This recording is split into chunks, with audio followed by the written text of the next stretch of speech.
Hey guys, what's up everyone? Welcome back to the channel. This is Shivam Dwivedi and you are watching Prodex अड्डा। दोस्तों आज हमारा lecture number 15 है जिसमें हम पढ़ने के लिए जा रहे हैं scope of total income as per section number 5।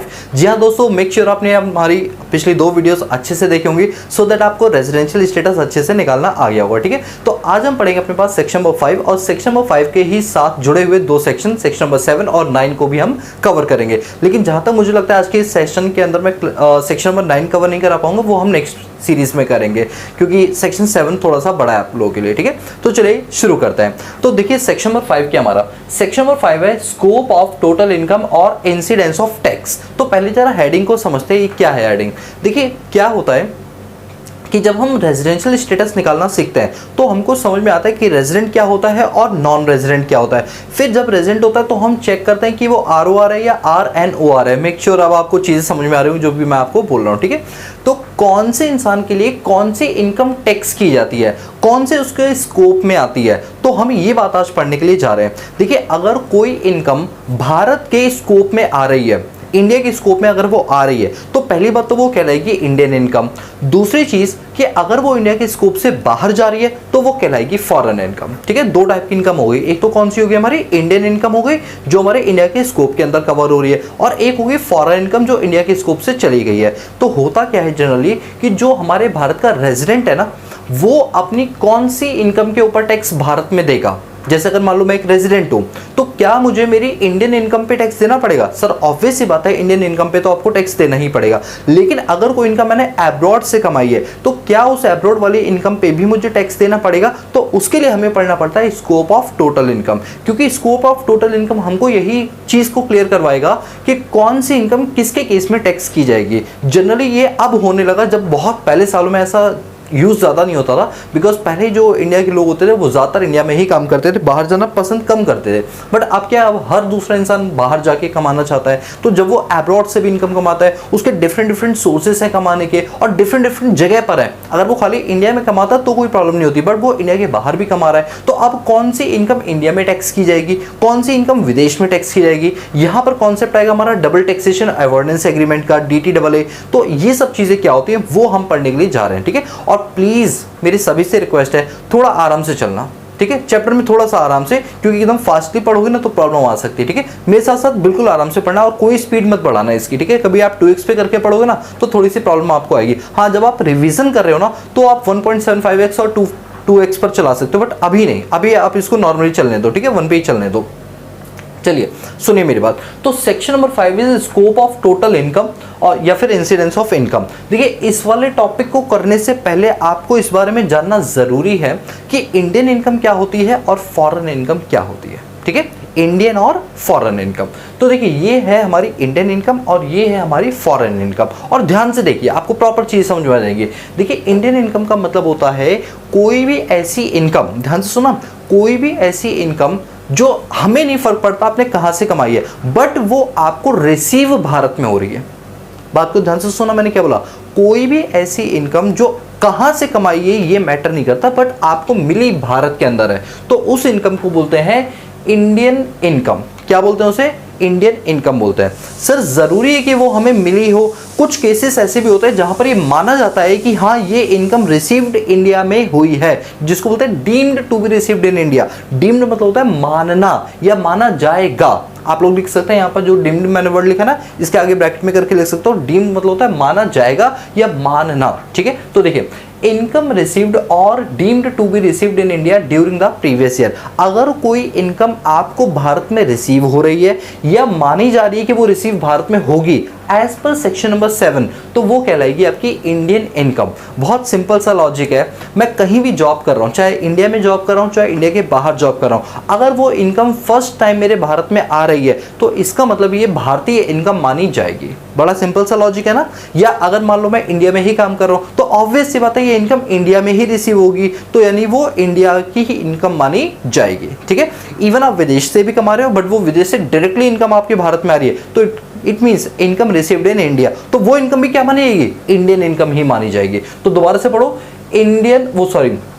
income received or deemed to be received in India during the previous year as per number section 7। Section 7 के अकॉर्डिंग ये बात बोलेगी इंडियन इनकम क्या होती है, पहला पॉइंट। दूसरी और कौन सी इनकम को इंडियन इनकम बोलते हैं? अब दूसरे सेंस में ये बोला गया कि देखिए अगर आपकी इनकम कोई एक्रू या एराइज इंडिया के बाहर हुई है, इंडिया के बाहर अगर इनकम एक्यूराइज हुई है और मानी जा रही है कि वो इंडियन इनकम है, तो भी उसे इंडियन इनकम आप मान लेंगे।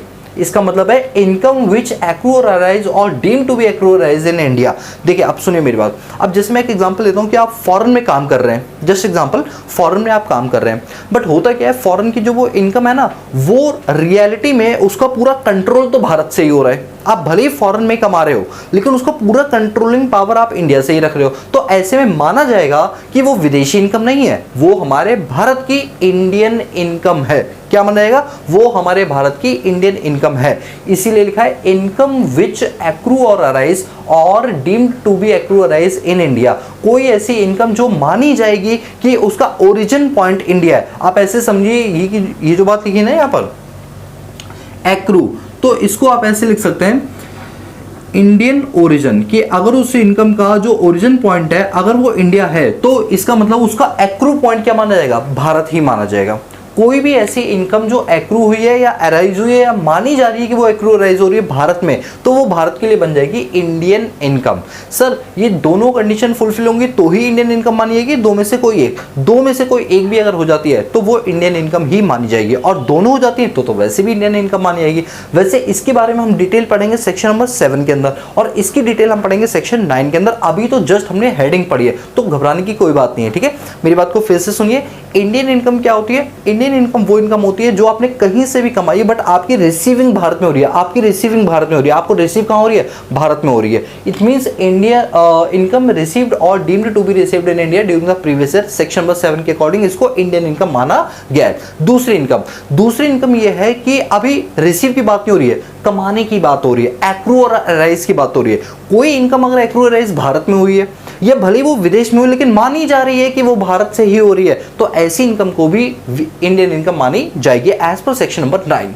एज पर सेक्शन नंबर 9 तो वे लिखा है इनकम विच एक्रू और अराइज और deemed to be accrue arise in India during the previous year as per section number 9। तो इन दोनों की दोनों इनकम को क्या माना गया है? इंडियन इनकम माना गया है। आपको या तो इंडिया में रिसीव हो जाए या इंडिया में एक्रू अराइज हो जाए, दोनों में से कोई एक भी कंडीशन फुलफिल होती है तो माना जाएगा कि वो क्या है? हमारी इंडियन इनकम है। और दोनों की दोनों कंडीशन फुलफिल होती है तो भी वो इंडियन इनकम ही मानी जाएंगी। तो सर अब हम समझ गए कि फॉरेन इनकम वो इनकम होती होगी जो दोनों की दोनों कंडीशन को सेटिस्फाई ना कर दे तो वो बन जाती है फॉरेन इनकम। बिल्कुल सही कहा आप लोगों ने, यानी कोई ऐसी इनकम जो भारत में रिसीव नहीं हो रही है, प्लस एक पॉइंट और है, एक्रू अराइज आउटसाइड इंडिया हो रही है, ऐसी इनकम को क्या मानी जाएगी? विदेशी इनकम, बोले तो फॉरेन इनकम।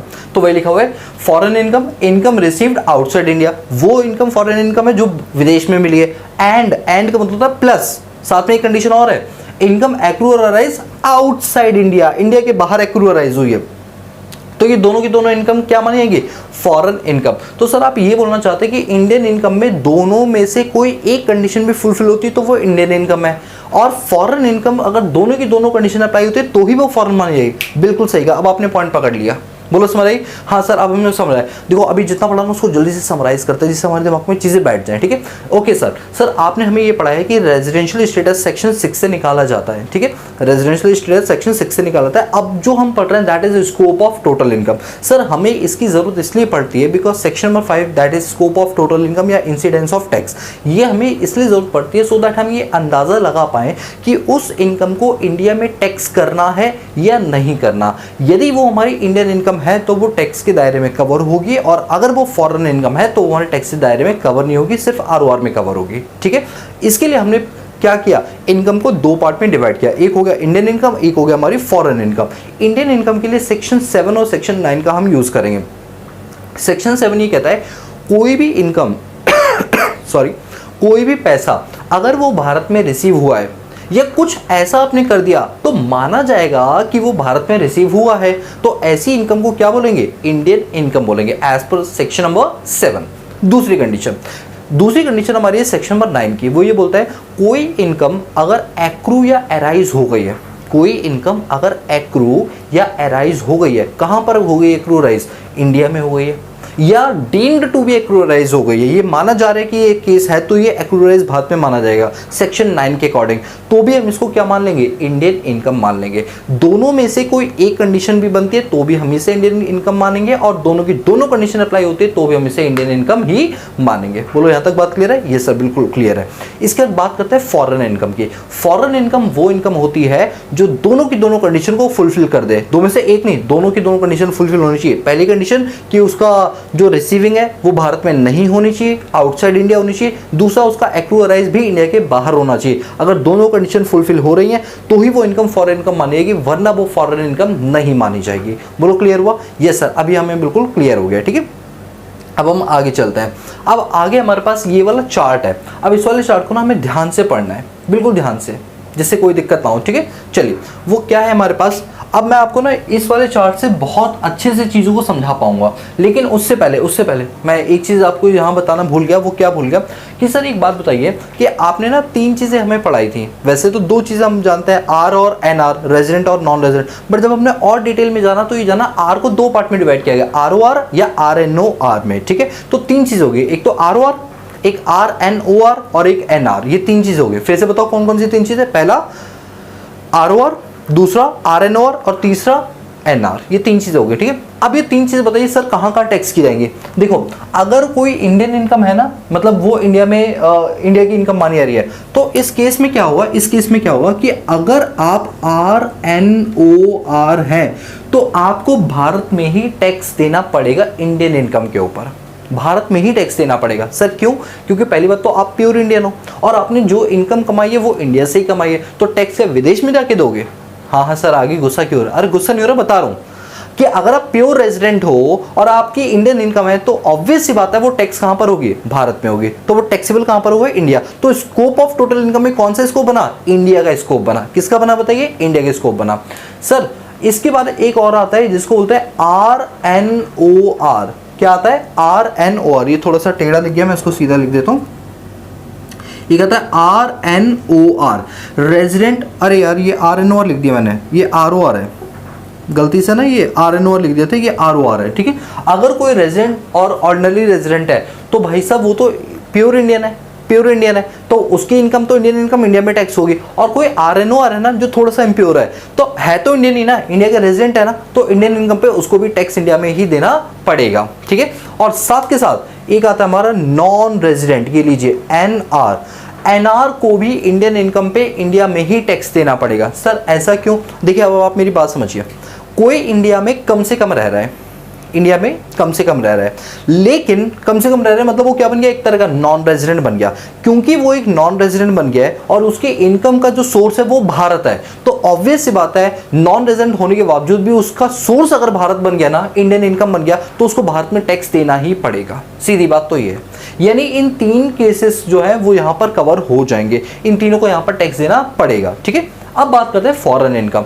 अगर कोई अपने विदेश से इनकम कमाई है तो क्या आरओआर को टैक्स देना पड़ेगा? यस, बिल्कुल देना पड़ेगा। एक मिनट सर, जब विदेश की इनकम है तो विदेश में टैक्स देगा ना, भारत में क्यों देगा? देखिए भाई ऐसा है कि हमारे जो सिस्टम में बात बोलेगी वो ये बोलेगी आरओआर तो प्योर इनकम है, आरएनआर तो प्योर बंदा है हमारा, ये ग्लोबल इनकम कमाएगा ना, ग्लोबल इनकम, इसकी पूरी ग्लोबल इनकम भारत में टैक्स होगी। मतलब सर, मतलब देखो बंदा हमारा है ना, चाहे वो इंडिया में कमाए तो भी इंडिया में टैक्स देना पड़ेगा, विदेश में कमाएगा तो भी इंडिया में टैक्स देना पड़ेगा। सर अगर मान लो उसने विदेश में भी टैक्स दिया और भारत में भी टैक्स दिया तो ऐसे में हम उसके जिस कंट्री में उसने टैक्स दिया, अगर उस कंट्री के साथ हमारा DTAA होगा, डबल टैक्सेशन अवॉइडेंस एग्रीमेंट होगा, तो वो एक ही कंट्री में टैक्स देके छुटकारा पा जाएगा। लेकिन अगर एग्रीमेंट नहीं हो तो उसको वहां भी टैक्स देना पड़ेगा, भारत में भी टैक्स देना पड़ेगा। यानी हम हमारे जो मेन बंदा है ना आरएनआर, उसको नहीं छोड़ेंगे, उसके इंडियन इनकम को भी भारत में टैक्स करेंगे और विदेशी इनकम को भी भारत में टैक्स करेंगे। आप मेरी बात समझ पा रहे हो? आरएनआर तो बेचारा बच के नहीं जा पाएगा। सर इसका मतलब ये कि कल को अगर हम मान लो रेजिडेंट है और वो भी प्योर आरएनआर है, तो अगर हम इंडिया से कमाएंगे तो टैक्स देना पड़ेगा, हमें समझ में आ रहा है। लेकिन जब हम विदेश से कमाएंगे तो भी भारत में टैक्स देंगे उसके ऊपर। यस बिल्कुल देंगे, यस बिल्कुल देंगे, याद रखना। ठीक है, अब हम बात करते हैं आरएनओआर। तो देखिए आरएनओआर को वैसे तो टैक्स नहीं देना पड़ता इस केस में, आरएनओआर को वैसे टैक्स नहीं देना पड़ता, लेकिन इसकी एक एक्सेप्शन है। देखो पहले मैं इसको क्रॉस करूंगा। क्रॉस करने का मतलब है कि आरएनओआर को फॉरेन इनकम पे भारत में कोई टैक्स देने की जरूरत नहीं है। मैं फिर से रिपीट कर रहा हूँ, RNOR को फॉरेन इनकम पर कोई टैक्स देने की जरूरत नहीं है, लेकिन इसकी एक एक्सेप्शनल पॉइंट है, यहां पर इसकी एक्सेप्शन लिख रहा हूं। इसकी एक्सेप्शन का मतलब ये हुआ कि अगर ये वाला केस होगा तो RNOR के केस में भी फॉरेन इनकम टैक्स हो जाएगी। मैं क्या रिपीट कर रहा हूं, फिर से सुनो कि अगर वैसे RNOR अगर कोई फॉरेन इनकम कमा रहा है तो भारत में उसे टैक्स देने की जरूरत नहीं है, बट एक केस में टैक्स देने की जरूरत पड़ेगी, यानी ये बन जाएगी उसकी एक्सेप्शन। सर वो कौन सा केस है? वो केस है कि अगर मान low income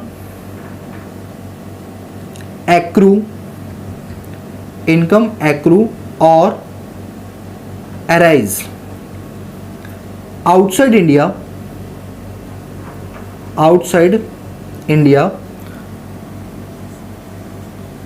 from business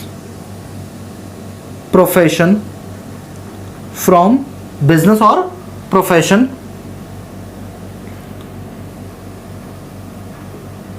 setup और कंट्रोल्ड फ्रॉम इंडिया। ध्यान से सुनो इसकी एक्सेप्शन।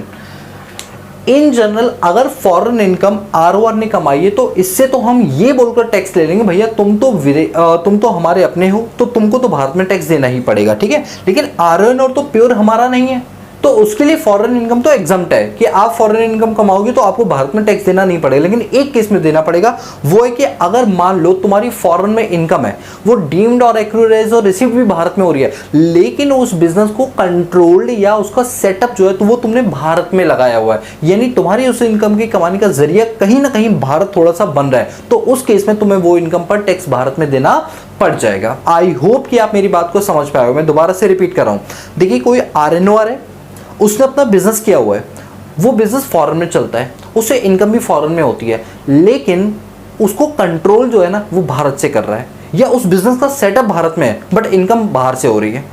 कई लोग होते हैं ना जो ऑनलाइन बिजनेस वगैरह करते हैं, कर इंडिया से रहे, इनकम सब बाहर से हो रही है, बाहर ही अकाउंट खुलवाया, वहां से पैसा मिल रहा है, फिर वो रेमिटेंस के थ्रू इंडिया में आ रहा है। तो ऐसे केस में सरकार ने बोला, CBDT ने क्लैरिफाई कर दिया कि भाई देखो ऐसा है कि अगर तुम RNOR हो और तुम्हारी कोई इनकम एक्रू अराइज तो आउटसाइड इंडिया हो रही है, वो भी किससे, बिजनेस या प्रोफेशन से हो रही है, बट उसका जो सेटअप और कंट्रोल है ना वो इंडिया से हो रहा है, तो ऐसे केस में भाई हम तुम्हें छोड़ेंगे नहीं, आपकी इनकम इंडिया में ही टैक्स कर ली जाएगी, चाहे भले ही वो फॉरेन इनकम क्यों ना हो, ठीक है, सिर्फ इस केस में। बट और इसके अलावा कोई केस अगर RNOR का है ना तो उसको फॉरेन इनकम पे भारत में टैक्स देने की जरूरत नहीं है। और यदि अगर एक नॉन रेजिडेंट है तो नॉन रेजिडेंट को भी फॉरेन इनकम पे कोई टैक्स नहीं देना पड़ता, कोई भी टैक्स नहीं देना पड़ेगा नॉन रेजिडेंट को, क्योंकि यहां तो बंदा भी अपना नहीं है, नॉन रेजिडेंट में तो बंदा भी अपना नहीं है और ये इनकम भी बाहर की है, तो इंडिया क्यों टैक्स लेगी। अभी अगर मैं आपको एक बात बोलूं कि चाइना में कोई एक पर्सन है, चाइनीज पर्सन है, वो इंडिया का नॉन रेजिडेंट है और वो चाइना में इनकम कमा रहा है, अरे भाई जब इंडिया को कोई रोल ही नहीं है तो उस पर टैक्स कैसे ले लेगा, ना तो बंदा ही अपना है ना वो इनकम ही अपनी है। तो ऐसे केस में नॉन रेजिडेंट को जो है ना वो फॉरेन इनकम पे कोई टैक्स देने की जरूरत नहीं होती है। आ रही बात समझे, कोई डाउट तो नहीं आता, ठीक है। तो यहां तक की बात बताओ, आपको समझ आई। तो मैंने आपको क्या बताया कि ये जो तीन केस है ना, ROR, RNOR और NR, ये तीनों के तीनों हमारे टैक्स किए जाएंगे इंडियन इनकम के केस में, लेकिन विदेशी इनकम के केस में सिर्फ टैक्स होगा RNOR का, ROR का, ये पता नहीं मैं बार बार क्यों RNOR लिख देता हूँ, ये ROR है, I am really sorry guys, ये क्या है, ROR है, ठीक है। ROR के केस में क्योंकि बंदा हमारा अपना है तो पूरा टैक्स है, और RNOR की एक एक्सेप्शन है, वो क्या कि अगर सेटअप भारत से है तो वो भारत में टैक्स की जाएगी, ठीक है। चलो अब एक काम करते हैं, मैं ना आपको इसकी रिवीजन करवा दूं। सर आज आप बार बार रिवीजन क्यों करवा रहे हो? रिवीजन इसलिए करा रहा हूँ क्योंकि टॉपिक जो है ना वो इंपॉर्टेंट भी है और ये थोड़ा सा बच्चों को कंफ्यूजिंग लगता है, तो जो कंफ्यूजिंग टॉपिक है उस पर मैं अगर बार बार रिवीजन करवाऊंगा ना तो आपकी चीज़ें जल्दी याद हो जाएंगी, ठीक है, और हमारा मकसद यही है, ठीक है। चलो सुनो मेरी बात, हमने आती क्या पढ़ा, रेजिडेंशियल स्टेटस क्या होता है, सेक्शन नंबर 6 में हम वो चीज़ें पूरी कर चुके हैं, ठीक है। इसका सेक्शन नंबर 5 जो है वो क्या बताता है, स्कोप ऑफ टोटल इनकम, मतलब ये सेक्शन हमको ये बताता है कि कौन कौन सी इनकम जो है वो इंडिया के स्कोप में आ रही है और जो भी इंडिया के स्कोप में इनकम आएगी उसको हम भारत में टैक्स कर लेंगे। तो इस पॉइंट को पढ़ने के लिए, सेक्शन नंबर 5 को पढ़ने के लिए हमने इनकम को दो पार्ट में क्लासीफाई किया।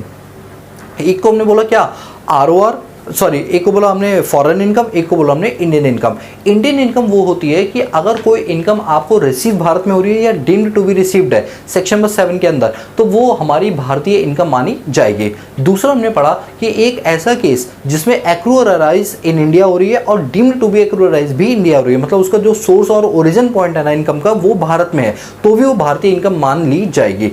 दोनों केस सेटिस्फाइड होते हैं तो भी वो इंडियन इनकम मानेगी, दो में से कोई एक भी कंडीशन सेटिस्फाइड हो रही है तो भी वो इंडियन इनकम मानी जाएगी। और ये जो इनकम होती है वो आरओआर, आरएनओआर और एनआर के केस में टैक्स हो जाती है। अगर बंदा प्योरली हमारा है तो इन दोनों इनकम, इंडियन इनकम पे उसे भारत में टैक्स देना पड़ेगा। आरएनओआर है, प्योरली हमारा नहीं है बट बंदा हमारा ही है, तो इसको भी दोनों मतलब इनकम, इंडियन इनकम पे टैक्स देना पड़ेगा। और नॉन रेजिडेंट, ये बंदा हमारा बिल्कुल भी नहीं है बट क्योंकि इसका मेन सोर्स ऑफ इनकम जो है वो हमारा भारत है, तो इसको भारत में टैक्स देना पड़ेगा। यानी कि इंडियन इनकम पर टैक्स आरओआर को भी देना पड़ेगा, आरएनओआर को भी देना पड़ेगा और एनआर को भी देना पड़ेगा। इसके बाद हमने पढ़ा फॉरेन इनकम। फॉरेन इनकम वो है जिसमें इंडिया में उसका कोई लिंक नहीं है, मतलब ना तो रिसीव भारत में हो रही है ना एक्रूअराइज भारत में हो रहा है, सब कुछ आउटसाइड हो रहा है, तो ऐसी इनकम को बोलते हैं हम फॉरेन इनकम, जहां पर इंडिया का कोई लिंक नहीं है। बट फॉरेन इनकम आरओआर के केस में टैक्स कर दी जाती है, क्योंकि यहां पर ये कहा जाता है कि ये जो बंदा है ना ये तो हमारा अपना ही है, क्योंकि बंदा हमारा अपना है तो टैक्स भारत में ही जाएगा, भले ही विदेशी इनकम क्यों ना हो। बट आरएनओआर को टैक्स नहीं देना पड़ता फॉरेन इनकम पे भारत में, बट एक पर देना पड़ता है। उसकी एक्सेप्शन ये है कि अगर आरएनओआर जो है उसका जो बिजनेस या प्रोफेशन जो बाहर चल रहा है, कमाई वो बाहर रहा है बट उसका सेटअप या उसकी कंट्रोलिंग पावर भारत में है, तो ऐसे केस में उसकी आरएनओआर की उस वाली इनकम पे भारत में टैक्स लगेगा, बाकी किसी पर नहीं लगेगा। नॉन रेजिडेंट अगर कोई इनकम है तो बंदा भी नहीं है, इनकम भी अपनी नहीं, तो फॉरेन इनकम पे भारत कोई टैक्स उससे वसूलेगा नहीं। तो बताइए ये वाला पॉइंट क्लियर हो गया? ये सर हमको ये पूरा पॉइंट एकदम से क्लियर हो गया, ठीक है। अब एक क्या है यहाँ पर, एक नोटिफिकेशन कह लो या एक क्लैरिफिकेशन कह लो, वो आई थी जो यहाँ पर नोट करके लिखा हुआ है। पहले मैं एक बार पूरा रीड करूंगा फिर मैं आपको प्रॉपर समझाऊंगा और आप भी मेरे साथ रीडिंग करेंगे, ठीक है। आओ पढ़ो। Clarification regarding liability to income tax in India of non resident seafarer receiving remuneration in a non-resident external account maintained with an Indian bank, circular number 13/2017 जिसकी डेट है 11/4/2017। Income by way of salary received by non-resident seafarer for services rendered outside India on foreign going ship and received into NRE account maintained with an Indian ship shall not be included in the total income। ये point क्या कह रहा है?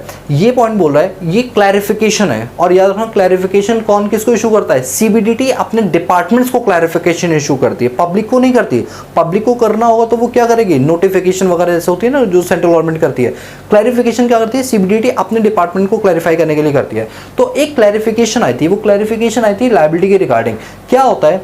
Non resident seafarer. अब ये seafarer क्या होता है? जैसे समुद्र में जो जहाज होता है ना, उन जहाज को हम सीफेरर के नाम से जानते हैं। सीफेरर इन द सेंस कि एक नॉन रेजिडेंट जहाज है जिसपे इंडियन लोग काम कर रहे हैं। एक नॉन रेजिडेंट जहाज है जिस पर कौन काम कर रहा है? इंडियन काम कर रहे हैं, ठीक है। अब ये बोला गया कि एक नॉन रेजिडेंट सीफेरर है, मतलब विदेश की कोई सीफेरर है और उसमें काम कर रहे अपने बंदे, काम कर रहे जो अपने बंदे हैं, उन्होंने कोई इनकम कमाई है, उनको कोई रेमुनरेशन मिला है, तो ये लोग क्या करते हैं? ये लोग भारत में एनआरई अकाउंट खुलवाते हैं, नॉन रेजिडेंट एक्सटर्नल अकाउंट खुलवाते हैं, क्योंकि इनके लिए नॉर्मल अकाउंट नहीं होता, क्योंकि इनकी विदेशों से इनकम होती है, ज़्यादातर बाहर रहते हैं, इंडिया से बाहर रहते हैं, तो इनको भारत में स्पेशल अकाउंट खुलवाना पड़ता है। इसको बोलते हैं non resident external account, short में होता है एनआरई अकाउंट। अगर मैं कभी भी एनआरई अकाउंट बोलूँ ना भविष्य में, तो समझ जाना ये नॉन रेजिडेंट लोग जो होते हैं ना, जब भारत आते हैं या थोड़ी बहुत इनकम भारत से कमाते हैं तो भारत में एक अकाउंट खुलवा लेते हैं, एनआरई अकाउंट। ये नॉर्मल लोग, हम लोग नहीं खुलवा सकते अगर चाहें तो, क्योंकि इसके लिए विदेशी इनकम का होना जरूरी है और आपका नॉन रेजिडेंट आरओआर बार बार बदलना जरूरी होता है। तो अगर एक नॉन रेजिडेंट सीफेरर है और उससे किसी को कोई रेमुनरेशन मिली, रेमुनरेशन वो सैलरी की फॉर्म में मिल सकती है, कमीशन की फॉर्म में मिल सकती है, किसी भी फॉर्म में अगर वो रेमुनरेशन उसको मिल रही है, किसको? नॉन, और जो रेमुनरेशन मिल रही है वो नॉन रेजिडेंट एक्सटर्नल अकाउंट में मेंटेन करता है, उसमें डिपॉजिट कराता है जो भारत में है, भारत के बैंक के अंदर ये वाला अकाउंट उसने खोला हुआ है।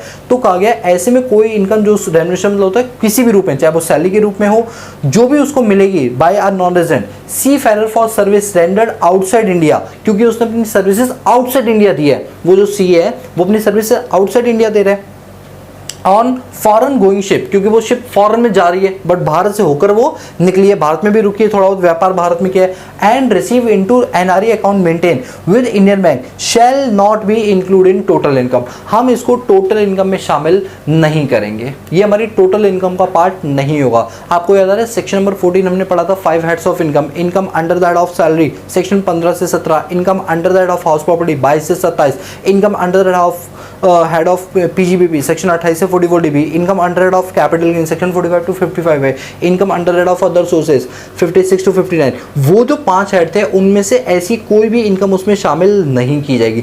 साफ साफ मना कर दिया कि भले ही वो इंडियन बैंक में पैसा डिपॉजिट कराया गया हो, लेकिन वो एक एनआरई अकाउंट है, उससे होने वाली इनकम को हम अपने उस बंदे के इंडियन इनकम में किसी भी हेड के अंदर शामिल नहीं करेंगे। वही लिखा हुआ है, and receive into NRE account maintain with Indian bank shall not be include in the total income. हम उसको टोटल इनकम का पार्ट नहीं मानेंगे, हम उसको टोटल इनकम का पार्ट नहीं मानेंगे। इन्होंने साफ साफ क्या कर दिया गया है, मना कर दिया। ठीक है, चलिए अब इस पॉइंट पर आते हैं, इस पॉइंट को ध्यान से देखना।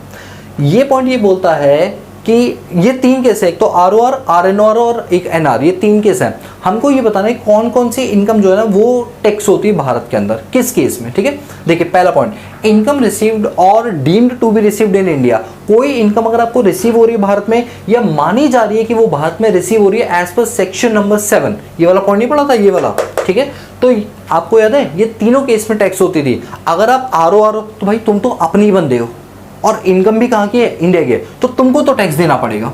ठीक है, तो मैं यहाँ पर लिख देता हूँ यस, इसको टैक्स देना पड़ेगा। और आरएनओआर हो तुमको भी टैक्स देना पड़ेगा, और तुम नॉन रेजिडेंट हो तुमको भी टैक्स देना पड़ेगा। अभी थोड़ी देर पहले नहीं पढ़ाया था आपको कि दोनों इंडियन इनकम पे आरओआर, आरएनओआर और एनआर को टैक्स देना पड़ता है। तो चाहे आप आरओआर हो, प्योर हो, चाहे थोड़े से इम्प्योर हो, या बिल्कुल भी हमारे भारत के नहीं हो, लेकिन क्योंकि इंडिया में इनकम रिसीव हो रही है तो तीनों के केस में ये वाली इनकम सेक्शन 7 वाली क्या हो जाएगी, टैक्स हो जाएगी। ये तीनों की तीनों इनकम क्या हो जाएगी, हमारे यहाँ पर टैक्स हो जाएगी। ठीक है, चलिए इसके बाद इनकम एक्रू और अराइज और डीम्ड टू बी एक्रू और अराइज इन इंडिया। कोई इनकम जो आपका ओरिजिनेट जो है वो भारत से हुई है या मानी जा रही है कि वो भारत से हुई है, तो ऑब्वियस सी बात है वो तीनों के तीनों केस में क्या हो जाएगी, टैक्स हो जाएगी। चाहे आप आरओआर हो, ये लो तीनों के केस में, यहां भी यस, यहां भी यस और यहां भी यस, तीनों के तीनों केस में क्या हो जाएगी, हमारी टैक्स हो जाएगी। ठीक है, चलिए इसके बाद आ रहा है इनकम एक्रू और arise outside India for business controlled और प्रोफेशन सेटअप इन इंडिया। ध्यान से सुनो क्या लिखा हुआ है, कोई ऐसी इनकम जो एक्रू भी बाहर हो रही है, अराइज भी बाहर हो रही है, लेकिन उसका बिजनेस और प्रोफेशन का कंट्रोल और सेटअप भारत में है, तो यस, पहली बात तो जो हमारा आरओआर है ना इसमें टैक्स हो जाएगी। सर आरओआर में क्यों टैक्स होगी, मैंने क्या बोला, अगर वो हमारा बंदा है ना तो वो कहीं से भी पैसा कमाएगा, चाहे भारत में चाहे विदेश से, वो इंडिया में टैक्स देगा ही देगा, सीधी बात। सर क्या वो आरएनओआर में टैक्स होगी, मैंने आपको बताया आरओआर में टैक्स नहीं होगी, लेकिन एक एक्सेप्शन थी कि इस एक्सेप्शनल केस में क्या हो जाएगी, इंडिया में टैक्स हो जाएगी, और ये वही एक्सेप्शन है। इसका मतलब इस पर आरओआर को भी टैक्स देना पड़ जाएगा, यस। बाकी नॉन रेजिडेंट को कोई टैक्स देने की जरूरत नहीं है। अगर कोई एक नॉन रेजिडेंट पर्सन है, उसका बिजनेस और सेटअप भी बाहर में है और इनकम एक्रूराइज भी भारत हो रही है, सेटअप कहां पर है उसका, भारत में है, बिजनेस बाहर चल रहा है, सेटअप भारत में, कंट्रोल भारत से हो रहा है, बट करने वाला कौन है, नॉन रेजिडेंट। भैया कोई बात नहीं, बंदा भी अपना नहीं है, तो उस केस में क्या हो जाएगी, नॉन टैक्सेबल। ये भारत की इनकम टैक्स में कोई टैक्स पे नहीं करेगा, क्योंकि वो क्या है, एक नॉन रेजिडेंट है। मैंने पहले बोल रहा था नॉन रेजिडेंट की इनकम फॉरेन इनकम टैक्स नहीं होती है। ठीक है, income accrue arise outside India. अच्छी बात हो, कोई ऐसी इनकम जो एक्रू भी बाहर हुई है और अराइज भी बाहर हुई है, तो क्या टैक्स होगा, यस सर, हमें पता है कि अगर हमारा बंदा है तो टैक्स होगा, बाकी इन दोनों केस में टैक्स नहीं होगा। अगर हमारा बंदा है तो भैया हम अपने बंदे का तो टैक्स करेंगे, सीधी बात तो ये है। ठीक है, क्लियर है, हमारा बंदा है टैक्स होगा, चाहे वो विदेशों से ही क्यों ना कमाए। इसके बाद agriculture income from India, Indian land exempt section 10(1). मैंने आपको पहले ही पढ़ाया हुआ कि एग्रीकल्चर इनकम भारत में क्या होती है, एग्जम्प्ट होती है। फिर चाहे वो आरओआर कमाए, ये लो आरओआर कमाए, चाहे आरएनओआर कमाए, उससे कोई फर्क नहीं पड़ता, एग्जम्प्ट मींस एग्जम्प्ट, ये किसी के भी केस में टैक्सेबल नहीं होगा। इसके बाद dividend income from Indian bank with effect from 1 अप्रैल 2020। कोई भी डिविडेंड इनकम, डिविडेंड मतलब होता है जब आप शेयर वगैरह में पैसा लगाते हो तो जो आपको इंटरेस्ट मिलता है ना, उसको डिविडेंड बोलते हैं। तो वो जो डिविडेंड इनकम होता है वो टैक्सेबल होता है तीनों की तीनों केस में। यहाँ भी टैक्सेबल होगा, आरएनआर में भी टैक्सेबल होगा और एनआर में भी टैक्सेबल होगा डिविडेंड इनकम। फिर अगला है पास्ट अनटैक्स्ड इनकम, मतलब कि कोई इनकम जिस पर कोई टैक्स पहले कभी लिया ही नहीं गया तो वो तो नॉट एप्लीकेबल। जब पहले नहीं लिया गया तो अब क्यों बात कर रहे हो, नॉट एप्लीकेबल, इस पर कोई इनकम टैक्स चार्ज करने की जरूरत नहीं है। तो ये मैंने डिफरेंट इनकम तीनों की तीनों केस में समझा दिया। आई होप आपको समझ में आ गया हो। मैं साइड हो रहा हूँ, पहले इसको नोट कर लीजिए आराम से। तो चलिए अब हम आगे चलते हैं, आगे कहानी को शुरू करते हैं। देखिए अभी हमने पीछे क्या पढ़ा, section number 5 scope of total income. अब हम सेक्शन नंबर 7 की ओर मूव ऑन कर रहे हैं, जिसका नाम था कि अगर कोई इनकम इंडिया में रिसीव हुई है या डीम्ड टू बी रिसीव्ड हुई है तो वो इंडिया में आरओआर, आरएनआर और एनआर तीनों पर क्या हो जाएगा, टैक्स हो जाएगा। तो अब हम ये जानेंगे सेक्शन नंबर 7 क्या होता है। तो देखिए सेक्शन नंबर 7 की हेडिंग डाली हुई है income deemed to be received in India. इसके पॉइंट नंबर 1, 2 एंड 3 पर हम डिस्कशन करेंगे। लेकिन दोस्तों मैं आपको एक चीज क्लियर करूं, ये जो तीनों पॉइंट है ना, इसमें पॉइंट नंबर 1 और 3 आपको समझ ही नहीं आएंगे, बिल्कुल भी समझ नहीं आएंगे अगर मैंने आपका बेस नहीं बनाया तो पहले मैं आपको ये नहीं पढ़ाऊंगा, पहले आपका बेस बनाऊंगा। जब बेस बन जाएगा फिर जब ये पॉइंट्स पढ़ेंगे ना तो आपको ज्यादा क्लैरिटी मिलेगी। सर वो क्या है बेस? वो बेस है प्रोविडेंट फंड का। किस चीज का है? प्रोविडेंट फंड का है। देखिए मेरी बात को ध्यान से सुनना जरा कि ये प्रोविडेंट फंड क्या होता है। देखिए प्रोविडेंट फंड के फंडे को पढ़ाने के लिए ना मुझे आपको एक एग्जांपल देना पड़ेगा और एग्जांपल आप लोग ध्यान से सुनेंगे। देखिए एग्जांपल कुछ ऐसा है कि गवर्नमेंट ने ये बोला कि देखिए जो एम्प्लॉय आपके यहाँ पर आज काम कर रहा है, ध्यान से सुनो मैं क्या बोल रहा हूँ, जो एम्प्लॉय आज आपके यहाँ पर काम कर रहा है और अभी वो यंग एज में है, ठीक है, तो वो उसके अंदर यंग ब्लड है, वो आपके लिए ज्यादा मेहनत से काम करेगा, वो थकेगा कम, काम पे ज्यादा फोकस करेगा, ठीक है। तो ऐसे वक्त पर उसने आपकी कंपनी में जॉब किया, अब उसे काम करते हुए 25 से 30 साल हो चुके हैं और आज उसकी एज 60 साल या 60 प्लस हो गई है। तो ऐसे में आप उसे धक्के मार के बाहर निकाल रहे हो, ये बोलकर कि तुम तो एक सीनियर सिटीजन हो, अब तुमसे काम नहीं होता, अब तुम जाओ, तुम्हारी जगह पर एक नया लड़का रखें, नए ब्लड का रखेंगे, नई एज का रखेंगे, वो तुमसे ज्यादा प्रोडक्टिव होकर काम करेगा। होता है या नहीं होता ये बताइए? हाँ बिल्कुल होता है। पर सर उनके पास एक्सपीरियंस भी तो बहुत सारा होता है। बट देखो ऐसा होता है बहुत सी जॉब्स के अंदर क्या होता है, एक्सपीरियंस होल्डर ज्यादा डिमांड करता है पैसों की। जब वो ज्यादा डिमांड करने लगता है अपने एक्सपीरियंस की वजह से, तो एम्प्लॉयर क्या करता है, कोशिश करता है कि थोड़ा कम एक्सपीरियंस बंदा भी होना, उसे हम काम सिखा देंगे बट सैलरी में एक मेजर डिफरेंस हो जाता है। एक्सपीरियंस पर्सन हो सकता है 60-70,000 पर मंथ लेता हो, लेकिन एक नॉन एक्सपीरियंस पर्सन उसी चीज के 15 to 25,000 ले रहा हो। तो मैं ऑब्वियसली अपनी कॉस्टिंग बचाने के लिए मैं नॉन एक्सपीरियंस इंसान को रखूँ, बाकी उसे थोड़ा थोड़ा मैं आपको उन चीजों को समझाता रहूंगा। ऐसे करके मैं नए कैंडिडेट को रख लेता हूँ, मेरी कॉस्टिंग बचती है। तो एम्प्लॉयर लोग यही करते हैं। तो गवर्नमेंट ने कहा देखो ऐसे कि इतने सालों से वो आपके यहाँ काम करते हैं, तो एम्प्लॉयर तुम्हारी जिम्मेदारी है, एम्प्लॉयर मतलब मालिक, तुम्हारी जिम्मेदारी है कि जब ये रिटायर होगा इंसान या तुम इसको बाहर करोगे तो तुमको इसके लिए पहले से ही एक गुल्लक बनानी पड़ेगी और उस गुल्लक में तुम भी पैसा डालोगे और एम्प्लॉय भी पैसा डालेगा। और ये गुल्लक तभी फोड़ना जिस वक्त उसकी रिटायरमेंट हो रही हो, सो दैट जब वो रिटायर हो और उसके पास काम करने के लिए कोई जॉब वगैरह ना हो तो उसके पास इतना पैसा हो कि वो बची लाइफ अपनी अच्छे से जी पाए, उसका सर्वाइवल जो है वो अच्छे से हो पाए, क्योंकि उसने जवानी आपको दी, अपनी तरह से उसने यंग एज आपको दी है। तो आपकी जिम्मेदारी बनती है उसके लिए एक स्पेशल खाता खोलना और उसी स्पेशल खाते को बोला जाता है प्रोविडेंट फंड। ध्यान से सुना, हो सकता है आपके फादर मदर जो भी वर्किंग है, जो भाई बहन आपके वर्किंग हो, उनका पीएफ कटता हो, तो आज आपको समझ आएगा कि पीएफ का रियलिटी में मीनिंग क्या होता है। तो सुनिए, होता है कि गवर्नमेंट ने कहा है कि भाई तुम एक गुल्लक बनाओ, ये देखिए एक गुल्लक सी बनाओ, इसमें एक एम्प्लॉय होगा और एक आपका एम्प्लॉयर होगा, दो लोग होंगे, एम्प्लॉयर हो गया और एम्प्लॉय हो गया। मैं जस्ट एक एग्जांपल ले रहा हूं कि मान लो एम्प्लॉय की जो सैलरी है वो है 50,000 रुपए पर मंथ। कितनी है? 50,000 रुपए पर मंथ। आज इसकी एज है 25 साल। 25 साल की एज में इसकी सैलरी है 50,000 रुपए पर मंथ। एम्प्लॉयर ने कहा कि हम तुम्हारा एक गुल्लक बनाएंगे, उस गुल्लक का नाम है प्रोविडेंट फंड अकाउंट। इसमें तुम भी पैसा डालोगे और जितना तुम डालोगे उतना ही मैं भी डालूंगा। लेकिन ऐसा नहीं है कि तुम अगर कहो मैं पूरा 100% अपना इसमें डालूंगा तो तुम भी 100 अलग से इसमें डालो, ऐसा नहीं। एक परसेंटेज होती है, उसके बियॉन्ड एम्प्लॉयर भी नहीं डालता।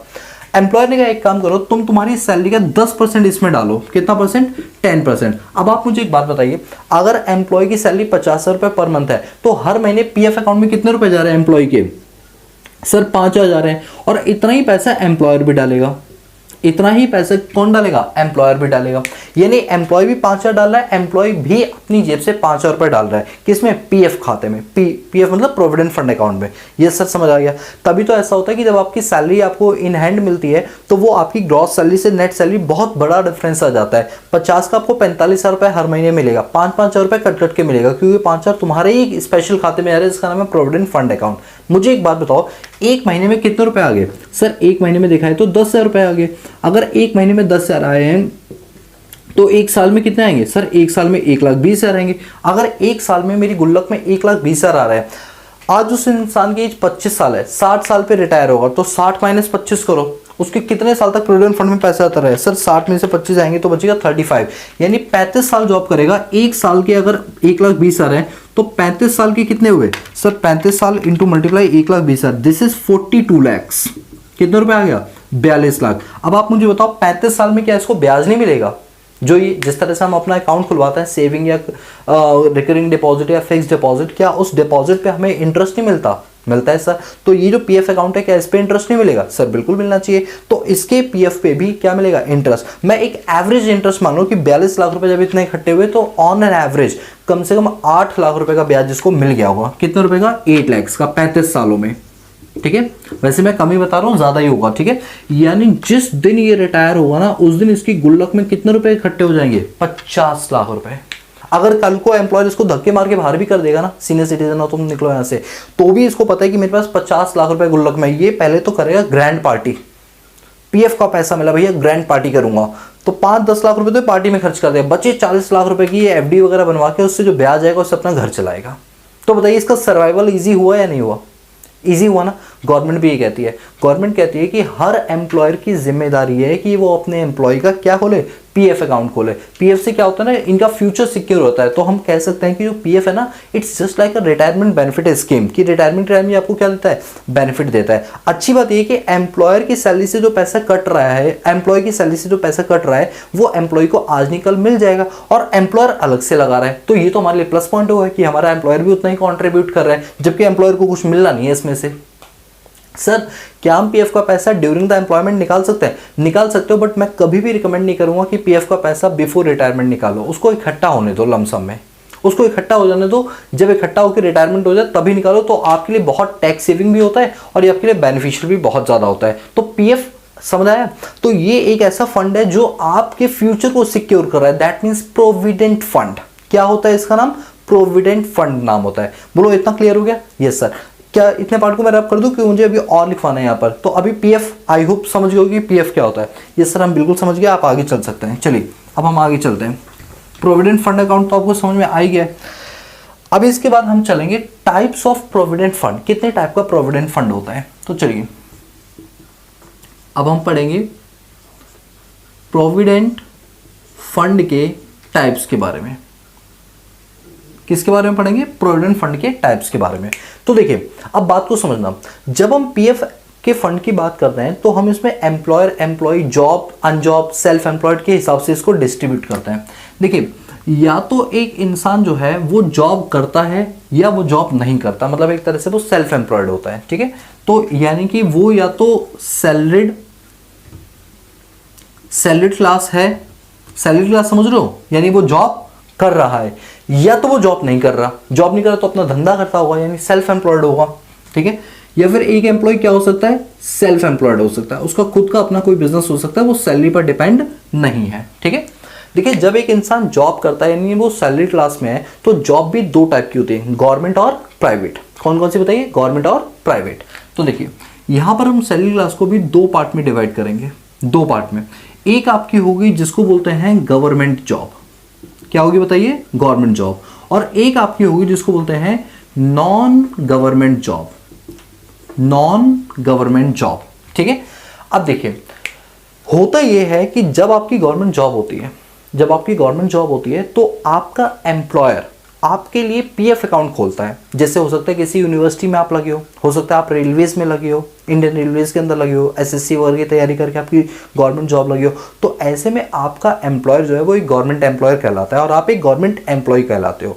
तो ऐसे में जब इन लोगों का पीएफ अकाउंट खोला जाता है तो उसके पीएफ का नाम जो होता है ना वो होता है स्टैट्यूटरी प्रोविडेंट फंड। क्या होता है? Statutory provident fund.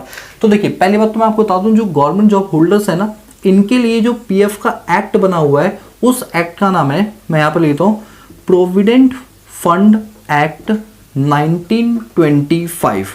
कौन सा एक्ट है बताइए? PF act 1925। और पीएफ एक्ट 1925 में इन लोगों का जो पीएफ अकाउंट खुलता है, उस पीएफ अकाउंट का को क्या बोलते हैं? Statutory provident fund. क्या बोलते हैं? Statutory provident fund.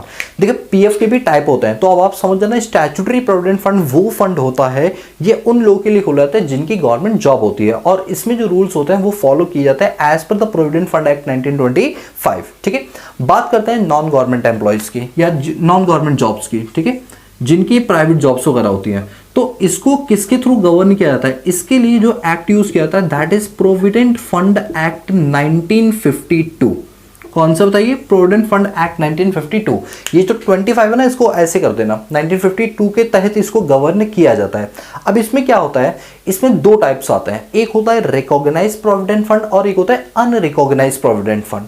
ये रिकॉग्नाइज्ड प्रोविडेंट फंड का मतलब ये होता है कि जिसमें पहली बात तो ये किस प्रोविडेंट फंड कौन खोल सकता है? जिसके यहाँ पर नंबर ऑफ एम्प्लॉयज 20 या 20 से ज्यादा हो जाए, तो उनके लिए मैंडेटरी कि तुमको तो खुलवाना ही पड़ेगा। बाकी इससे नीचे है तो कंपलसरी नहीं है, आपका मन करे तो खुलवा सकते हो, वरना कोई दिक्कत नहीं है।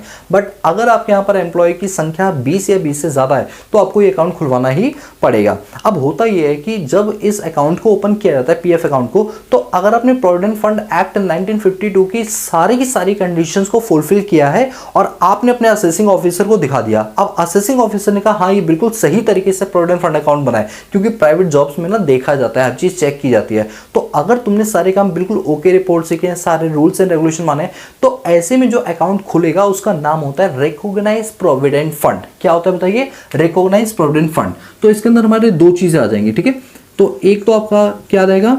रिकॉग्नाइज्ड प्रोविडेंट फंड, जिसको ना मैं शॉर्ट में कभी कभी ऐसे बोलूंगा एसपीएफ और आरपीएफ, समझ जाना। सर अब ये बताइए कि असेसिंग ऑफिसर सारी उसको रिकॉग्नाइज नहीं करता, यानी आपने सारी कंडीशंस फुलफिल नहीं किए, तो ऐसे में उस फंड को क्या बोलेंगे?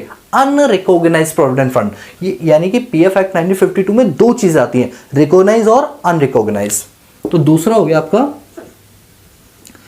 Unrecognised provident fund, URPF. मैं क्या बोलूंगा? यूआरपीएफ, यू और आर रिकॉग्नाइज का, यूआरपीएफ। ठीक है, अब बात करते हैं सेल्फ एम्प्लॉयड की। जो इंसान का खुद का धंधा है, क्या उसके लिए पीएफ अकाउंट नहीं खोला जाएगा? बिल्कुल खोला जाएगा। तो उसके लिए वो स्वयं मतलब खुद से ही अपना अकाउंट खुलवाएगा बैंक में जाके। तो उसके लिए क्या बोला गया कि भाई देखो तुम सेल्फ एम्प्लॉयड हो ना, तो तुम्हारा जो अकाउंट गवर्न किया जाएगा that is provident fund act 1968। किसके थ्रू बताइए? Provident fund act 1968। और जो तुम्हारा अकाउंट खुलेगा उसको हम नाम देंगे पब्लिक प्रोविडेंट फंड, पीपीएफ। ठीक है, क्या नाम देंगे? पब्लिक प्रोविडेंट फंड, शॉर्ट में बोलते हैं इसको पीपीएफ। तो चार चीजें हो गई, मैंने आपको बातों में कितनी चीज सिखा दी? चार चीजें। यानी एक तो आपका होता है जिसको बोलते हैं स्टैट्यूटरी प्रोविडेंट फंड, एसपीएफ जिसे बोलते हैं। एक आपका होता है रिकॉग्नाइज प्रोविडेंट फंड, जिसको शॉर्ट में बोलते हैं आरपीएफ। एक होता है अनरिकॉग्नाइज प्रोविडेंट फंड, जिसको बोलते हैं यूआरपीएफ। एक होता है पब्लिक प्रोविडेंट फंड, जिसको बोलते हैं पीपीएफ। ठीक है, ये जो स्टैट्यूटरी प्रोविडेंट फंड है ये चलता है प्रोविडेंट फंड एक्ट 1925 के रूल्स एंड रेगुलेशन के थ्रू। रिकॉग्नाइज प्रोविडेंट फंड वो होता है जो असेसिंग ऑफिसर ने उसको रिकॉग्नाइज कर दिया, मान्य कर दिया कि हाँ ये बिल्कुल सही है, जिसको गवर्न किया जाता है प्रोविडेंट फंड एक्ट 1952 के तहत। और दूसरा होता है अनरिकॉग्नाइज प्रोविडेंट फंड, ये चलता तो प्रोविडेंट फंड एक्ट 1952 के प्रोविजन के अकॉर्डिंग है, बट इसमें एम्प्लॉयर सारी कंडीशंस को फुलफिल नहीं करता, इसीलिए असेसिंग ऑफिसर इसको रिकॉग्नाइज नहीं करता, इसीलिए उसका नाम रख दिया जाता है अनरिकॉग्नाइज प्रोविडेंट फंड। तीसरा हमारा पब्लिक प्रोविडेंट फंड, ये गवर्न किया जाता है प्रोविडेंट फंड एक्ट 1968 के थ्रू। बोलो क्लियर है? यस सर, हमें बिल्कुल क्लियर है। सर ये सब क्यों पढ़ा रहे हो? देखो पहले तो अभी आप टाइप पढ़ो, मैंने आपको बताया ना अभी बेस बना रहा हूँ। अगर ये चीज़ आपको क्लियर होगा ना तो पॉइंट नंबर 1 और 3 आपको ज़्यादा अच्छे से क्लियर होगा। वैसे सच बोलो ना, तो मुझे ये कराना नहीं चाहिए। मुझे आपको बोल देना चाहिए कि अभी आप रट लो, बाद में आगे कहीं पढ़ेंगे। बट मैं ऐसा बिल्कुल भी नहीं चाहता कि ऐसी वर्ड्स मुझे यूज़ करने पड़े। तो प्लीज़ ट्राई टू अंडरस्टैंड कि आपको इनको पढ़ने के लिए एक बेस बनाना ही पड़ेगा, और इस वक्त जो मैं कर रहा हूँ वो आपका बेस ही बना रहा हूँ। और आप प्लीज़ मेरा साथ दीजिए, ठीक है। ये सर हम बिल्कुल साथ देंगे, आप चलते चलो, ठीक है। Thank you. देखिए फर्स्ट पॉइंट, अभी आपको जो मैंने वो गुल्लक बना के दिखाई थी, तो उसमें याद है मैंने बनाया था एम्प्लॉयर ने भी कंट्रीब्यूट किया है, एम्प्लॉय ने भी कंट्रीब्यूट किया है, फिर उस पर ब्याज मिलता था, तो ब्याज एम्प्लॉयर के कंट्रीब्यूशन पे भी मिलेगा और एम्प्लॉय के कंट्रीब्यूशन पे भी मिलेगा। हाँ हाँ सर, हमें बिल्कुल याद है, ठीक है। तो चलिए, अगर आपको याद है तो आगे बढ़ते हैं। देखिए अब सबसे पहले मैं चार पांच पॉइंट लिखूंगा। पहले तो लिखूंगा एम्प्लॉयर कंट्रीब्यूशन, ठीक है। सेकंड पॉइंट लिखूंगा एम्प्लॉय कंट्रीब्यूशन, ठीक है। और थोड़ी दूरी पर लिखूंगा क्योंकि हो सकता है मुझे और भी चीज़ इसमें लिखनी पड़े ना, इसलिए थोड़ा थोड़ा गैप लेकर चलूंगा। सेकंड है आपका एम्प्लॉय कंट्रीब्यूशन। थर्ड पॉइंट है इंटरेस्ट। अच्छा, इंटरेस्ट में कौन सा इंटरेस्ट? दो लोगों का इंटरेस्ट। पहला एम्प्लॉयर के कंट्रीब्यूशन का इंटरेस्ट और दूसरा एम्प्लॉय के कंट्रीब्यूशन का इंटरेस्ट, ठीक है। और इसमें आपका फोर्थ पॉइंट आएगा लमसम। लमसम मतलब मैच्योरिटी। अभी आपको सारी चीज समझाऊंगा, बस थोड़ा ध्यान से देखते रहिए। ये 4 पॉइंट पर मुझे आपके साथ डिस्कशन करना है, ठीक है। ये लीजिए, मैं यहां पर इस तरीके से लिख भी देता हूं इस चीज को, पर्टिकुलर्स।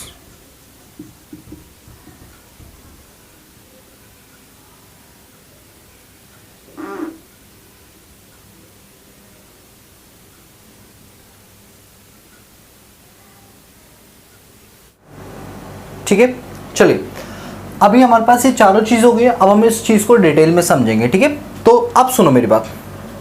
स्टैट्यूटरी प्रोविडेंट फंड यानी वो फंड जो गवर्नमेंट एम्प्लॉय और एम्प्लॉयर के लिए बनाए गए, ठीक है। तो उसमें गवर्नमेंट एम्प्लॉयर ने भी पैसा डाला है, गवर्नमेंट एम्प्लॉय ने भी पैसा डाला है। तो ऐसे में ये बोला गया है कि जो पैसा एम्प्लॉयर ने कॉन्ट्रीब्यूट किया है ना, एम्प्लॉयर ने कॉन्ट्रीब्यूट किया क्योंकि तुम्हारी गवर्नमेंट जॉब है, तो फुल्ली एग्जाम्प्ट, तुम्हारी सैलरी में कोई चीज़ काउंट नहीं होगी। सर एक मिनट की, क्या आपने वर्ड बोला सैलरी? हाँ दोस्तों, क्योंकि इसका पूरा लिंक सैलरी से होने वाला है। आप याद करो, मैंने आपको एक सेक्शन पढ़ाया था, सेक्शन नंबर 15 से 17, income under head of salary वाला। तो आपने पढ़ा था ना कि कोई भी इनकम अगर एम्प्लॉयर के द्वारा एम्प्लॉय को दी जाएगी, चाहे वो कैश में हो चाहे वो काइंड में हो, क्या मान ली जाएगी? सैलरी मान ली जाएगी। अगर हम देखें तो एम्प्लॉयर ने एम्प्लॉय के लिए स्टैट्यूटरी प्रोविडेंट फंड खोला, उसमें उन्होंने पैसा डाला, तो क्या ये एम्प्लॉय की सैलरी नहीं मानी जाएगी? हाँ मानी जाएगी।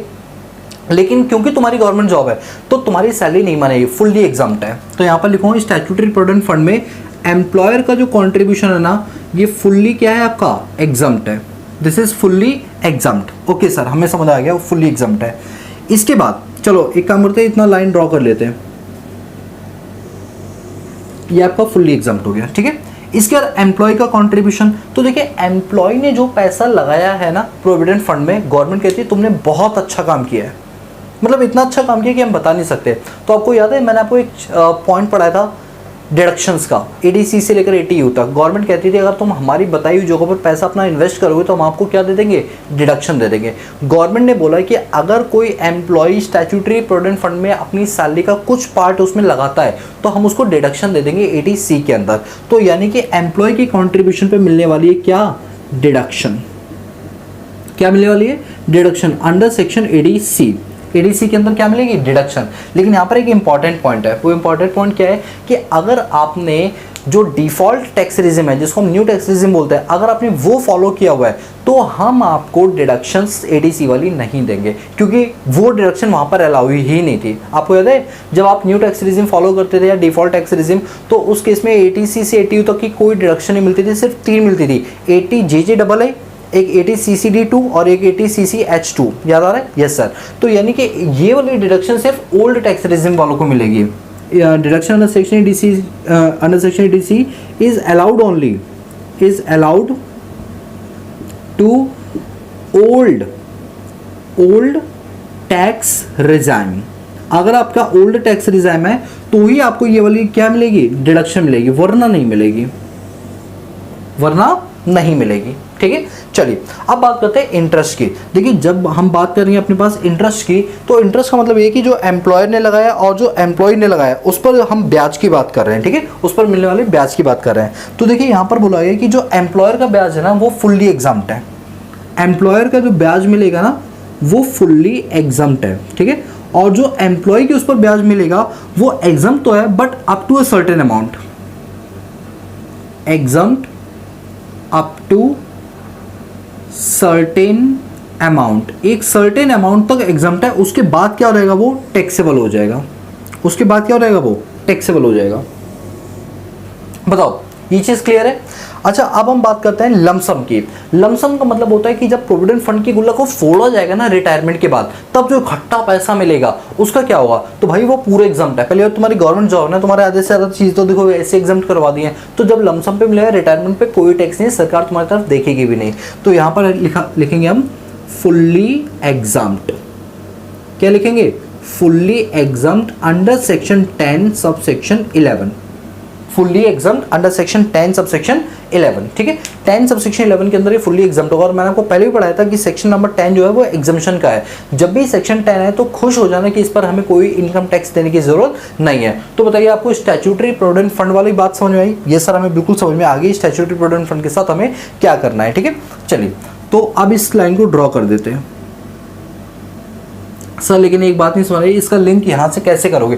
थोड़ा टाइम दो, मैं प्रॉपर लिंक करूँ, मैं अभी आपका बेस बना रहा हूँ, ठीक है। प्लीज मुझे थोड़ा टाइम दीजिए, ठीक है। आइए बात करते हैं रिकॉग्नाइज प्रोविडेंट फंड की। हमने पढ़ा रिकॉग्नाइज प्रोविडेंट फंड वो फंड होता है जो कि प्राइवेट एम्प्लॉय बनाते हैं, बट यहाँ पर असेसिंग ऑफिसर इसको रिकॉग्नाइज कर देता है कि तुमने जो भी ये फंड वगैरह बनाए ये पूरे के पूरे तुमने टर्म्स एंड कंडीशन को फॉलो करते हुए बनाया है, ठीक है। चलिए अब सुनिए, एम्प्लॉयर ने रिकॉग्नाइज प्रोविडेंट फंड में पैसा डाला, एम्प्लॉयर ने रिकॉग्नाइज प्रोविडेंट फंड में पैसा डाला, तो देखिए एम्प्लॉयर का अब क्योंकि प्राइवेट जॉब्स वाले होल्डर हो गए तो ये फुल्ली एग्जाम्प्ट नहीं करेगी गवर्नमेंट, कुछ तो पेनल्टी इन द सेंस कि इनकम वो मानेगी, ठीक है। देखिए जो चीज़ सैलरी मान ली गई है तो वो हमारे 5 हेड के अंदर आएगी, और जो चीज़ 5 हेड के अंदर आएगी उस पर आपको टैक्स भी देना पड़ेगा। मानते हो नहीं मानते हो? ये सर मानते हैं। सरकार ने कहा कि देखिए ऐसा है, अगर एम्प्लॉयर तुमने रिकॉग्नाइज प्रोविडेंट फंड में 12% तक पैसा डाला ना तो कोई दिक्कत वाली बात नहीं, हम इनकम ही नहीं मानेंगे इस चीज़ को। बट अगर तुमने 12 से ज़्यादा पैसा डाला तो तुम्हारी सैलरी इनकम मान ली जाएगी, तुम्हारी नहीं तुम्हारे एम्प्लॉय की मान ली जाएगी। आ रही बात समझे? यानी 12% तक एम्प्लॉयर के कंट्रीब्यूशन पे कोई चीज़ दिक्कत नहीं करेगी। 12 के ऊपर अगर तुमने कंट्रीब्यूट कर दिया तो ये सैलरी बन जाएगी और एम्प्लॉय को उसके ऊपर क्या देना पड़ेगा? टैक्स देना पड़ जाएगा। एम्प्लॉय को क्या देना पड़ेगा? टैक्स देना पड़ेगा। तो मैं लिखूंगा employer contribution in excess of 12% is treated as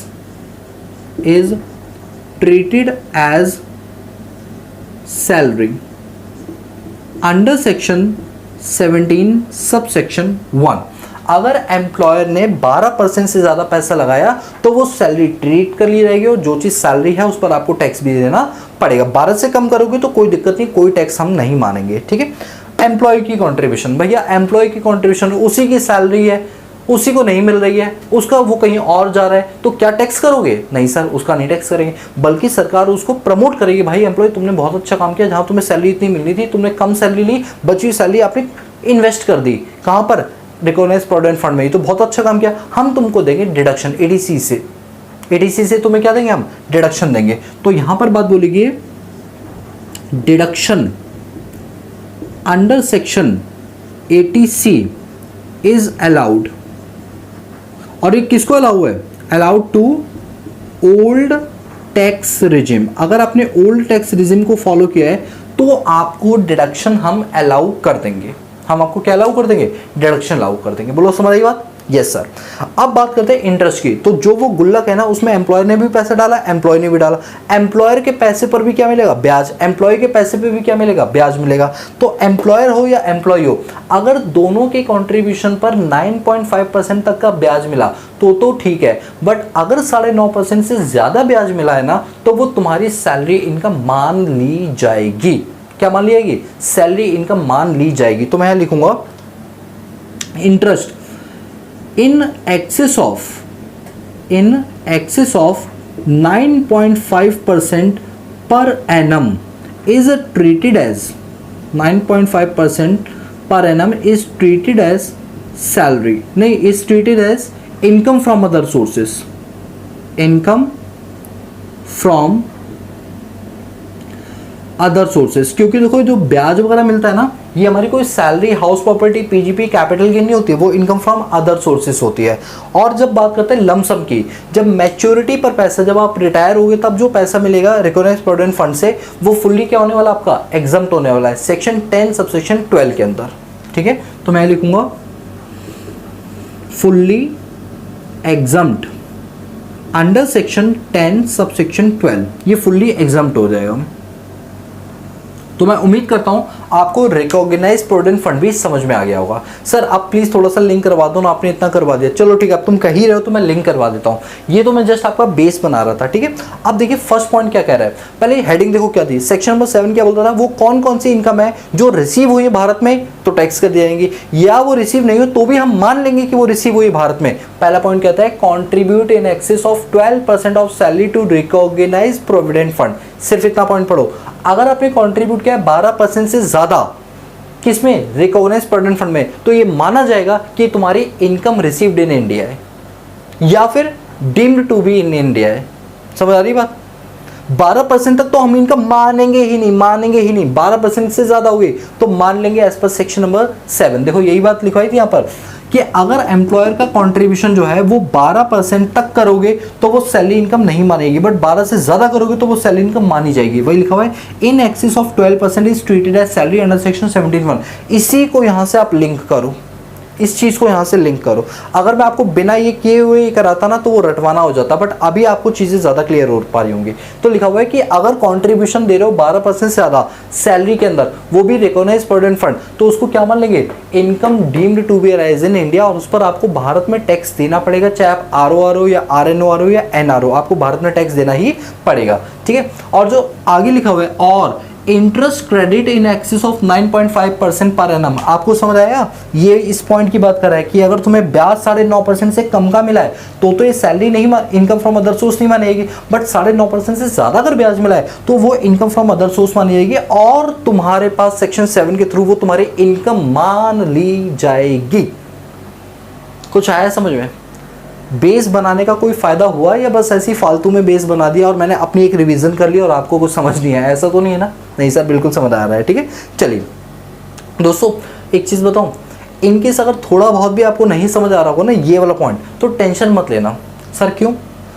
क्योंकि जब हम सैलरी वाला चैप्टर पढ़ेंगे ना तो ये सारे पॉइंट मैं दोबारा से करवाऊंगा डिटेल के अंदर, क्योंकि इस पूरे चैप्टर का लिंक सैलरी से। ओके सर, तो एक काम करें, वीडियो भी बंद कर दे सर, यही खत्म कर दें, ये सोचकर कि सैलरी वाले चैप्टर में पढ़ेंगे। मुझे पता था नालायकी की हदें क्रॉस करने वाले हो आप लोग। अभी आप वीडियो बंद करोगे कि सर ने बोला सैलरी में कर लेंगे, तो अभी फालतू में क्यों करे, इतना टाइम क्यों वेस्ट करे, इतने में तो हम पता नहीं क्या से क्या कर जाएंगे अगले 40 मिनट के अंदर। अब दोस्तों ऐसा नहीं करना। यहाँ से तो मैं आपको सेक्शन 7 समझा रहा हूँ ना, तो अभी तो मैं सेक्शन 7 समझने के लिए जितना पढ़ा रहा हूँ उतना पढ़ लो, बाद में आप सैलरी करेंगे तो आपको और डिटेल में पढ़ना पड़ेगा। पहले से बेस बना हुआ तो ज़्यादा अच्छा नहीं होगा आप लोगों के लिए। ठीक है सर, हम तो सर खुश हो गए थे सर, वीडियो ही बंद कर देंगे अभी। ठीक है, आओ नालायक को इधर, हंसो नहीं। अनरिकॉग्नाइज्ड प्रोविडेंट फंड, ये अनरिकॉग्नाइज्ड प्रोविडेंट फंड क्या होता है सर? देखिए अनरिकॉग्नाइज्ड प्रोविडेंट फंड मैंने बताया था कि वो फंड होता है जो कि नॉन गवर्नमेंट एम्प्लॉय खुलवाते हैं, लेकिन इसमें कोई भी रूल्स एंड रेगुलेशन कोई भी नहीं, मतलब बल्कि सारे रूल्स फॉलो नहीं किए जाते हैं, कुछ फॉलो करते हैं कुछ नहीं करते अपनी मनमर्जी के अकॉर्डिंग। तो यहाँ पर बोला गया देखिए अनरिकॉग्नाइज्ड प्रोविडेंट फंड में एम्प्लॉयर का जो कंट्रीब्यूशन है ना, जब वो कंट्रीब्यूट करेगा तब टैक्स नहीं लेंगे। सरकार ने क्या बोला, कंट्रीब्यूट करोगे तब टैक्स नहीं लेंगे, लेकिन जब ये मैच्योरिटी पर मिलेगा तब ले लेंगे टैक्स। ठीक है, तो लिखा हुआ है एम्प्लॉयर का कंट्रीब्यूशन जो है ना वो एग्जम्प्ट होगा जब तक उसमें कंट्रीब्यूट किया जा रहा है। ठीक है, तो हम यहाँ पर लिखेंगे no taxable at the time of, क्या लिखेंगे, no taxable at the time of contribution. जिस वक्त ये कंट्रीब्यूट किया जा रहा है उस वक्त इस पर टैक्स नहीं लेंगे। इसका मतलब है कि जब मैच्योरिटी आएगी तब टैक्स लेंगे। तो मैं मैच्योरिटी में लिख दूं अभी सही। ठीक है, तो लमसम में क्या लिखूंगा, employer contribution is taxable. Employer का कंट्रीब्यूशन क्या हो जाएगा, टैक्सेबल हो जाएगा। ठीक है, अब बात करते हैं एम्प्लॉय। अरे भाई एक बात बताओ ना, एम्प्लॉय ने खुद ने अपना पैसा डाला है तो क्या आप उसको सैलरी मान लोगे? यस मान लेंगे। क्यों? क्योंकि वो अनरिकॉग्नाइज है। सरकार चाहती है रिकॉग्नाइज में पैसा लगाओ। सर एक मिनट, जिस तरह से यहाँ अनरिकॉग्नाइज में डिडक्शन मिली थी ईडीसी की, क्या अनरिकॉग्नाइज में नहीं मिलेगी एम्प्लॉय को? नहीं मिलेगी, क्योंकि तुमने सेवा शर्तें सारी क्यों नहीं मानी? सेवा शर्तें सारी क्यों नहीं मानी? अगर तुमने सारी सेवा शर्तें मानी होती तो हम तुम्हारा कुछ ना कुछ एग्जाम्प्ट वगैरह कर देते, बट तुमने तो नहीं किया। तो हम आपको जो ये डिडक्शन ईडीसी वाली है ना, वो आपको नहीं देने वाले। तो यहाँ साफ साफ लिख दो, no deduction is allowed, no deduction is allowed under section 80C। आपको कोई डिडक्शन यहाँ पर नहीं दी जाएगी, कोई डिडक्शन नहीं दी जाएगी। जब इंटरेस्ट की बात करेंगे, इंटरेस्ट की बात करेंगे जिसमें एम्प्लॉयर के कंट्रीब्यूशन पर जो इंटरेस्ट मिल रहा है और एम्प्लॉय के कंट्रीब्यूशन पर जो इंटरेस्ट मिल रहा है, तो जो एम्प्लॉयर के कंट्रीब्यूशन वाला जो इंटरेस्ट है ना, उस पर कुछ चीज़ें बोली गई हैं। पहले आप मुझे एक बात बताओ सोचकर जरा, कि भविष्य में जब भी आप जॉब करेंगे तो आप ऐसे एम्प्लॉयर पे जॉब करेंगे जो रिकॉग्नाइज है, अनरिकॉग्नाइज है। सोचकर बताओ जरा, आपको आई होप कि फायदे नुकसान समझ आ रहे होंगे, तो आप जल्दी अच्छे से आंसर दे पाओगे। बताइए, बोलियो, क्या करोगे आप? अगर आपकी जॉब लगती है, आप रिकॉग्नाइज वाले पे जाओगे या अनरिकॉग्नाइज वाले पे जाओगे? सर ऑब्वियसली बात है, हम तो रिकॉग्नाइज वाले पर ही जाएंगे। ठीक है, चलिए, बिल्कुल सही कहा आप लोगों ने। अब हम टॉपिक पर आ सकते हैं। अब सुनो, जो इंटरेस्ट मिल रहा है ना, वो जिस वक्त हम कंट्रीब्यूट कर रहे हैं ना, एम्प्लॉयर के या एम्प्लॉय के इंटरेस्ट की बात कर रहे हैं, तो कंट्रीब्यूट के टाइम पर वो टैक्सेबल नहीं होगा। तो मैं यहाँ दोनों ही के केस में लिखूंगा, not taxable at the time of contribution. Contribution के टाइम पर इस पर कोई टैक्स नहीं लगाया जाएगा। अब बात करते हैं मैच्योरिटी की।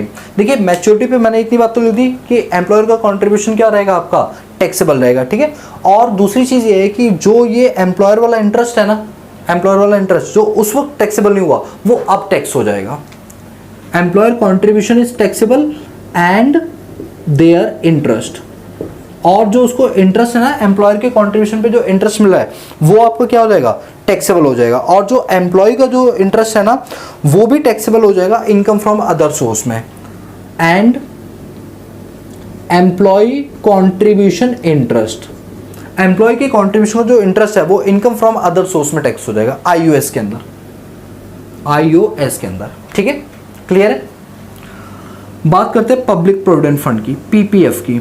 देखिए, पीपीएफ पब्लिक प्रोविडेंट फंड, इसमें कोई एम्प्लॉयर नहीं होता। मैं अपना खुद ही बैंक में जाके अकाउंट खुलवाता हूँ, मेरा कोई एम्प्लॉयर नहीं है इसमें, तो एम्प्लॉयर का कंट्रीब्यूशन तो इसमें होगा ही नहीं, नॉट एप्लीकेबल। और एम्प्लॉयर के कंट्रीब्यूशन पर मिलने वाला ब्याज भी नॉट एप्लीकेबल होगा। जो मैंने खुद ने पैसा लगाया उसकी मुझे डिडक्शन मिलेगी 80C के अंदर। तो वही लिखा हुआ है, deduction under section 80C is allowed.